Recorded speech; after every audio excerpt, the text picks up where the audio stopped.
Hello बच्चों, आप अपने पढ़ाई से तंग हो तो जुड़ जाइए VW के संग। हाँ, मैं आप ही से कह रहा हूँ। सच में अगर आप अपने पढ़ाई से तंग है, आपको अपने पढ़ाई से बेचैनी लगता है, तो अभी इस चैनल को सब्सक्राइब कीजिए, दोस्तों में शेयर कीजिए और ये लाइक का बटन जो मिलेगा उस पर क्लिक कीजिए। और आपका ये खूबसूरत सा चैनल है बच्चों विजय वाला, इसको सब्सक्राइब कीजिए। आज मैं आपको लेके आया हूँ बच्चों मानव नेत्र का लेक्चर नंबर 2, क्योंकि मैंने लेक्चर नंबर 1 में टॉप 10 प्रश्न लेके आया था और आज हम देखने वाले हैं लेक्चर नंबर 2 का बहुत ही अच्छे प्रश्न जो प्रीवियस ईयर से उठाया गया है। तो आइए लास्ट तक बने रहे। पहला क्वेश्चन है बच्चों, नेत्र में प्रवेश करने वाली प्रकाश किरणों का अधिकांश अपवर्तन होता है। पहला लेक्चर है बच्चों, ये क्वेश्चन का आंसर मिस्टेक हो गया था, उसको मैं ठीक कर देता हूं। पहले अभिनेत्र के अंतरपृष्ठ पर, नेत्रोक्त के अंतरपृष्ठ पर, दृष्टि पटल के बाहरी पृष्ठ पर, इनमें से कोई नहीं। तो आपका जवाब क्या है? अब हो गया ना मोई मोई? अरे यार, जब कभी मिस्टेक हो तो आप लोग कमेंट करो ना। चलिए, इसका आंसर हो जाएगा बाबू, इसका आंसर हो जाएगा, मैं डायरेक्ट बताता हूं आपको, कॉर्निया के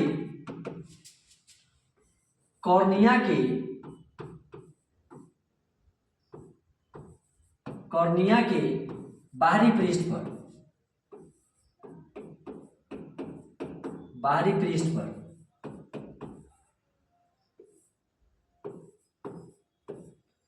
चलिए, तो मैं आशा करता हूं कि इस प्रश्न का आपको आंसर मिल गया होगा। इसका ऑप्शन हो गया बच्चों इनमें से कोई नहीं, लेकिन मैं आंसर बता दिया हूं इनमें से कोई नहीं, और आंसर मैं लिख दिया हूं कॉर्निया के बाहरी पृष्ठ पे। कोई दिक्कत नहीं ना? आगे बढ़े? बिल्कुल सर, चलिए आगे बढ़ते हैं। क्वेश्चन नंबर 3 है बाबू आपके स्क्रीन पे। प्रकाश संश्लेषण के लिए दृश्य प्रकाश स्पेक्ट्रम का सबसे प्रभावी रंग है। ऑप्शन ए बच्चों लाल, ऑप्शन बी है बच्चों नीला, ऑप्शन सी है बच्चों पीला, ऑप्शन डी बच्चों हरा। आपका जवाब क्या है? फटाफट कमेंट करके बताइए। और मैं आशा करता हूं कि सभी बच्चे लेक्चर देखने से पहले अपने अच्छे से जो नोट बनाए हैं उससे रिवीजन करके आए हैं। रिवीजन नहीं तो डिवीजन नहीं, आप अच्छे से पहले अपने नोट से प्रिपरेशन करके आइएगा, यानी रिवीजन करके आइएगा, तभी जाकर के ये आपका जो ऑब्जेक्टिव का टेस्ट मिलता है बच्चों अच्छे से लगा पाइएगा। और आज देखना शेष है कि कितने बच्चे 20 प्रश्न में से 20 जवाब देते हैं, देखना शेष है। चलिए मैं आगे बढ़ता हूं इस सवाल की ओर। इसका आंसर हो जाएगा बच्चों, क्वेश्चन है प्रकाश संश्लेषण के लिए दृश्य प्रकाश स्पेक्ट्रम का सबसे प्रभावी रंग होता है लाल। वो जो स्पेक्ट्रम होता है बच्चों, उसमें से जो है सबसे प्रभावी रंग जो होता है वो लाल होता है। इस बात को दिमाग में डालो, ठीक है ना? चलिए आगे बढ़ते हैं। प्रश्न नंबर कंप्यूटर महोदय 4 दिखाइए बच्चों लोग। आज जज्बात में आकर के ऑप्शन गलत चूज नहीं करना है, आज 20 में 20 आपको लेके जाना है, ठीक है ना? किसी तरह से आपका जो सपना है ना उसको पाना है, ये ठोक लो दिमाग में। आइए क्वेश्चन देखते हैं। कुछ बादलों का रंग उजला क्यों होता है? कभी कभी आप देखे होंगे कि बादल में रंग उजला होता है, देखे कि नहीं देखे? तो क्यों होता है? ऐसा विचार आया था आपको बचपन में या फिर अभी? तो इसका जवाब दीजिए। ऑप्शन ए बच्चों परावर्तन के कारण, ऑप्शन बी है बच्चों, इसको ठीक कर लीजिए, प्रकीर्णन के कारण, ऑप्शन सी बच्चों अवशोषण के कारण, ऑप्शन डी है बच्चों अपवर्तन के कारण। तो आपके दिल में कौन सा कारण लगता है? इसका आंसर जवाब दीजिए फटाफट। चलिए, अगर इस तरह का प्रश्न पूछा जाए कि आसमान में उजला क्यों रंग दिखाई देता है, तो उसका आंसर हो जाए बच्चों प्रकीर्णन के कारण। किसके कारण? प्रकीर्णन के कारण, प्रकीर्णन के कारण। कोई दिक्कत नहीं ना? आगे बढ़ू, बोलिए फटाफट। चलिए आगे बढ़ते हैं। ये लो आपकी स्क्रीन पे ये बहुत ही अच्छे प्रश्न है, ये सारे प्रीवियस ईयर क्वेश्चन है बच्चे, इस बात को दिमाग में ठोक लो। चलिए आगे देखते हैं। सामान्य नेत्र के लिए दूर बिंदु है। अब एक सामान्य नेत्र के लिए बच्चों कौन सा बिंदु को आप चूज करेंगे? 25 मीटर, 25 सेंटीमीटर, 25 मिलीमीटर या फिर अनंत? आपका जवाब क्या है? मैंने पिछले लेक्चर में इसको बढ़िया समझा दिया था। इसका आंसर हो जाएगा बच्चों अनंत। क्या हो जाएगा? अनंत। समझे? चलिए आगे बढ़ता हूं। अब प्रश्न नंबर 6 है बच्चों आपकी स्क्रीन पे। अभिनेत्र लेंस की फोकस दूरी में परिवर्तन किया जाता है पुतली द्वारा, दृष्टि पटल द्वारा, पक्षमावी द्वारा, परितालिका द्वारा। आपका जवाब क्या है? फटाफट कमेंट करके दीजिए आपका जवाब क्या है। तो सर पिछले लेक्चर में ही ना आप बताए थे पक्षमावी द्वारा। किसके द्वारा बच्चों? पक्षमावी द्वारा। कोई दिक्कत नहीं ना? चलो आगे बढ़ता हूं। अब प्रश्न नंबर 7 है आपके पास, आपके स्क्रीन पे। स्पेक्ट्रम में किस रंग की किरण का झुकाव अधिक होता है? अब आपको बताना है जो स्पेक्ट्रम होता है बच्चों उसमें से कौन सा रंग का जो है झुकाव अधिक होता है। ऑप्शन ए बच्चों लाल, ऑप्शन बी है बच्चों हरा, ऑप्शन सी है बच्चों पीला, ऑप्शन डी है बच्चों बैंगनी। आपका जवाब क्या है? सर स्पेक्ट्रम में किस रंग की किरण का झुकाव अधिक होता है? तो मेरा आंसर हो जाएगा बैंगनी। क्या हो जाएगा बच्चों? बैंगनी। आप लोग का आंसर यही था ना? था कि नहीं था? बोलो। चलिए आगे बढ़ता हूं। चलिए आगे बढ़ता हूं बच्चों लोग। अब प्रश्न नंबर 8 है। चलो सभी बच्चे इस प्रश्न का जवाब दीजिए फटाफट। स्पेक्ट्रम प्राप्त करने के लिए किसका उपयोग होता है? कांच की सिल्ली, अवतल दर्पण, उत्तल लेंस, प्रिज्म। फटाफट जवाब दीजिए। सर कांच की सिल्ली हो जाएगा। कहीं कहीं पे देखिएगा बच्चों यहाँ पे प्रिज्म लिखा हुआ रहता है। कांच की प्रिज्म रहेगा, कांच का प्रिज्म रहेगा यहाँ पे, सॉरी। तो कांच का सिल्ली, इसका आंसर क्या होगा बच्चों? कांच का सिल्ली। चलिए आगे बढ़ता हूं। क्वेश्चन नंबर 9 है बच्चों। जो नेत्र निकट की वस्तु को साफ नहीं देख सकता उस नेत्र में होता है। जैसे मान लीजिए कि निकट की वस्तु को हमें साफ दिखाई नहीं दे रहा, उसमें कौन सा दोष हो सकता है? दूर दृष्टि दोष, निकट दृष्टि दोष, जरा दृष्टि दोष, या फिर कुछ छोड़ दिया इसमें। चलिए तो आपको बताना है कि इसमें कौन सा दोष होगा बच्चों। सीधे सी बात आप समझ लीजिए कि जब निकट की बात हो ना, जब निकट की यहां पर बात करें तो ये 3 है ना, इसको 2 कर दीजिएगा, यानी दूर कर दीजिएगा। तो निकट है तो यहां पे कर दीजिएगा बच्चों दूर दृष्टि दोष। क्या कर दीजिएगा? दूर दृष्टि दोष। आपका आंसर आ जाएगा। तो हम देखने वाले बच्चों इसका आंसर दूर दृष्टि दोष। कोई दिक्कत नहीं ना? चलिए हम आगे बढ़ते हैं। इस प्रश्न को हमने पहले लेक्चर में भी इस पे हम डिस्कशन किए थे। चलिए आगे बढ़ते हैं। क्वेश्चन नंबर 10 देखेंगे बच्चों। क्वेश्चन नंबर 10 है मानव नेत्र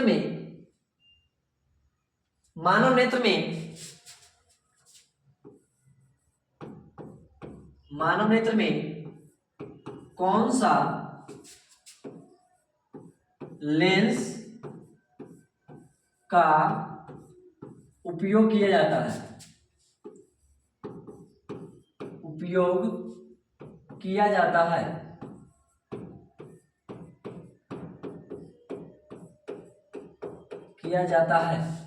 आपका प्रश्न क्या है बच्चों कि मानव नेत्र में कौन सा लेंस का उपयोग किया जाता है? प्रश्न नंबर 10 का ऑप्शन ए मिस कर दिया है, ऑप्शन बी है बच्चों अवतल लेंस, ऑप्शन नंबर सी है बच्चों उत्तल लेंस, और ऑप्शन नंबर डी है बच्चों उत्तल दर्पण। आपका जवाब क्या है? चलिए फटाफट जवाब बताइए।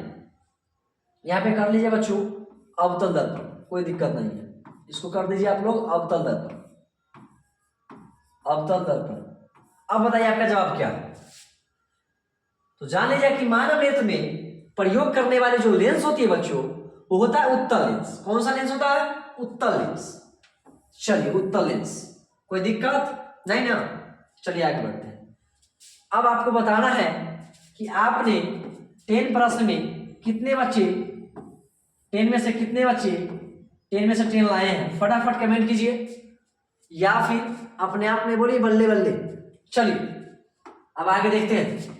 प्रश्न नंबर 11 है बच्चों। कंप्यूटर महोदय बच्चे के लिए बहुत ही तगड़े प्रश्न लेके आए हैं। मानव नेत्र वस्तु का प्रतिबिंब निम्न में से किस भाग पर बनाता है? अब आपको बताना है कि मानव नेत्र में वस्तु का प्रतिबिंब जो है से कहां बनता है, यही बताना है। ऑप्शन ए बच्चों कॉर्निया, ऑप्शन बी है आइरिस, ऑप्शन सी है बच्चों रेटिना, ऑप्शन डी बच्चों पुतली। बताइए आपका जवाब क्या है? तो मानव नेत्र की जो प्रतिबिंब बनता है बच्चों, वस्तु का जो प्रतिबिंब बनता है वो रेटिना पर बनता है। किससे बनता है? रेटिना पर।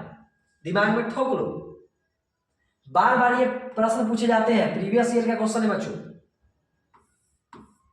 चलिए आगे बढ़ते हैं। क्वेश्चन नंबर 11 है, सामान्य नेत्र के रेटिना पर बनने वाला प्रतिबिंब होता है। अब आपको बताना है कि जो नेत्र पर जो प्रतिबिंब बनता है वो कैसा प्रतिबिंब होता है। ऑप्शन ए है आभासी और सीधा, ऑप्शन बी बच्चों वास्तविक और सीधा, ऑप्शन सी बच्चों वास्तविक और उल्टा, और लास्ट जवाब है बच्चों आभासी और उल्टा।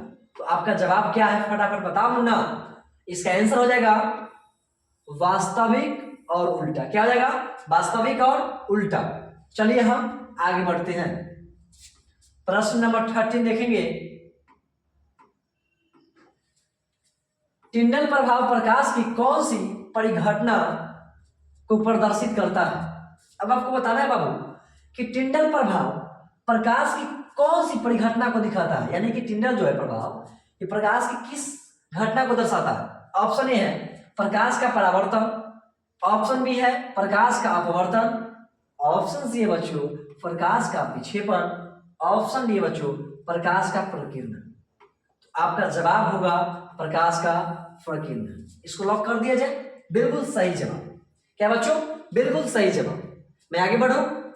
बिल्कुल बिल्कुल सर, आगे बढ़ो। चलिए क्वेश्चन नंबर 14 है भाई, दूरदृष्टि दोष वाली आंख साफ साफ देख सकता है। अब मानिए कि दूरदृष्टि, मान लो कि हमारे आंख में दूरदृष्टि वाला दोष है, मान लीजिए, तो मेरी आंख साफ साफ क्या देख सकता है? क्या देख सकता है? ऑप्शन ए है दूर की वस्तुओं को, निकट की वस्तुओं को, बड़ी वस्तुओं को, केवल छोटी वस्तुओं को। बताओ छोटी, तुम बताओ इस बार इसका जवाब। इसका आंसर हो जाएगा बच्चों दूर की वस्तुओं को। क्या आंसर हो जाएगा? दूर की वस्तुओं को। चलिए आगे बढ़ो। बिल्कुल, चलिए आगे बढ़ रहा हूं। क्वेश्चन नंबर 15 है, इसका जवाब आपको बताना है। निकट दृष्टि दोष वाला व्यक्ति देख सकता है। ओहो, अब निकट वाला बताना है, माने कि निकट, अब हमारे आंख में निकट की दोष है, निकट की गड़बड़ी है, तो उसको क्या दिक्कत होगा? सभी चीजों को ठीक से, किसी किसी चीज को ठीक से, दूर की चीजों को अच्छी तरह से, और लास्ट में बच्चों निकट की वस्तु को अच्छी तरह से। इसका जवाब हो जाएगा, मैं इसको लॉक कर रहा हूं डी को, निकट की वस्तुओं को। निकट की वस्तु को अच्छी तरह से देख सकते हैं। अगर आपकी आंखों में निकट दृष्टि दोष वाला व्यक्ति देख सकता है किसका? तो निकट की वस्तु को अच्छी तरह से। कोई दिक्कत नहीं ना? चलिए आगे बढ़ता हूं। क्वेश्चन नंबर आपके बच्चों 16 आ गया आपकी स्क्रीन पे। आपके स्क्रीन पे है बच्चों प्रश्न नंबर 16। नेत्र द्वारा किसी वस्तु का कैसा प्रतिबिंब बनता है? अब आपको बताना है कि हमारी आंख के द्वारा कैसा प्रतिबिंब बनेगा, कैसा इमेज बनेगा, आपको बताना है। इस सब बताएंगे ना आप? चलिए आइए। वास्तविक उल्टा तथा बड़ा, काल्पनिक सीधा तथा उल्टा, काल्पनिक उल्टा तथा बड़ा, वास्तविक उल्टा तथा छोटा।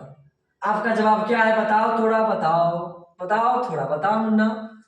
तो आपको पता है कि हमारे नेत्र में जो होता है उत्तल लेंस लगा हुआ है।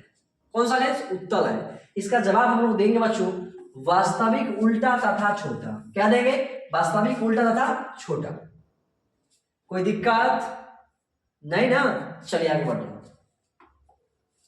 ये लो प्रश्न नंबर 17 है।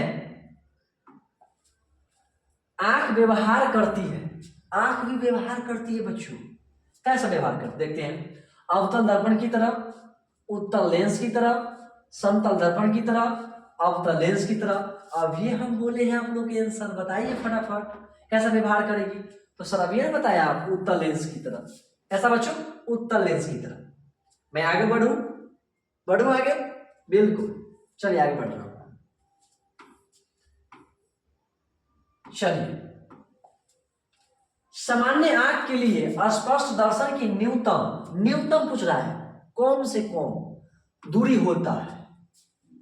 तो बच्चों इसका ऑप्शन ए है 10 सेंटीमीटर, ऑप्शन बी है बच्चों 15 सेंटीमीटर, ऑप्शन सी बच्चों 20 सेंटीमीटर, ऑप्शन डी बच्चों 25 सेंटीमीटर। तो किसको लॉक करो? कंप्यूटर महोदय बच्चे लोग का जवाब है 25 सेंटीमीटर, इसको लॉक करना। बिल्कुल सही जवाब। चलिए आगे बढ़े। अब प्रश्न नंबर 19 है। चलिए, किस दृष्टि दोष के निवारण के लिए अवतल लेंस का प्रयोग किया जाता है? जैसे मान लीजिए किसी व्यक्ति का जो उसमें दोष है, आंख खराब है, यानी कि उसको ठीक करना है, तो उसमें अवतल लेंस का तो हम उपयोग करेंगे, लेकिन को किस में? दीर्घ दृष्टि दोष में, निकट दृष्टि दोष में, अब बिंदु कथा में, जरा दृष्टि दोष में। जरा बताओ बाबू तो इसका क्या आंसर होगा? तो सर निकट दृष्टि दोष को ठीक करने के लिए हमको करना होता है अवतल लेंस का प्रयोग। कोई दिक्कत नहीं ना? कोई दिक्कत है तो बताओ फटाफट। नहीं ना? चलिए आगे बढ़ता हूं। अब नेक्स्ट प्रश्न है आज का बाबू, सभी बच्चे बताएंगे नेक्स्ट प्रश्न का जवाब। तरंग दैर्ध्य को सामान्यतः व्यक्त किया जाता है। तरंग दैर्ध्य को कैसे व्यक्त करेंगे हम लोग? मीटर में, हर्ट्ज में, मीटर पर सेकेंड में, इनमें से कोई नहीं। आपका जवाब क्या है? सर तरंग दैर्ध्य को जो सामान्यतः हम लोग व्यक्त करते हैं, किसमें करते हैं बता फटाफट। तो बच्चों हम लोग व्यक्त करते हैं एंगस्ट्रॉम में। किसमें? एंगस्ट्रॉम में। इसको हम लोग ऐसे भी लिख सकते हैं। इसका आंसर हो जाएगा नॉन ऑफ दिस, यानी कि इनमें से कोई नहीं। मैंने आंसर बता दिया आपको, एंगस्ट्रॉम। अब बताओ सारे बच्चे लोग कि आप लोग आज के 2020 प्रश्न में, यानी आज के 20 प्रश्न में कितने जवाब दिए हैं, देखना शेष है। बताओ। आज हमने लेक्चर 2 कवर कर दिया, कल ये चैप्टर समाप्त हो जाएगी लेक्चर नंबर 3 के बाद। तो चलिए फिर हम लोग मिलते हैं कल 7 बजे। बाय।